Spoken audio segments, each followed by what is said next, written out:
100 គ្រាប់ពេលតែវាអត់មាន skill នោះគឺវាពិបាកបាញ់មែនតើអូអត់ស្គាល់100គ្រាប់បាញ់ស៊ីតែជាម10 20នោះទេហើយមិនបាច់មើលគ្រាប់ទេរេដូចស្អីចឹង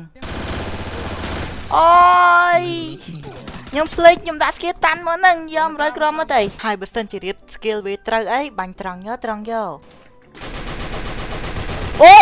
ម៉ែក្បាលសុតយកតក់មកក៏ឡើងមកលើតិចទៀតឃើញមនុស្សមួយទៀតក៏ពួនកលៀតចតាចេញឆ្វេងក៏បាញ់ចេញស្ដាំក៏បាញ់ហើយទូមនុស្សនៅចង្ងាយហ្នឹងក៏ដមិចមិនក្រោម20នោះដែរ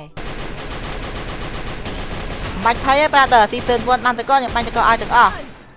ប្រនេះបានតកមួយទៀតនោះខ្ញុំបាយតកឲ្យទៀត brother បាច់ភ័យទេ brother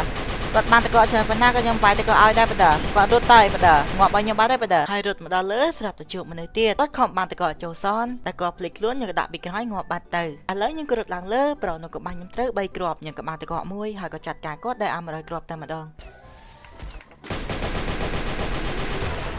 អូឈ្នះបាត់ហាត់ស្ងាត់ខ្ញុំចិត្តបានការ៉េនៅអ្នកគ្នាខ្វះតែរ៉េង1000ជាងទៀតទេអូខេបាយបាយអ្នកគ្នា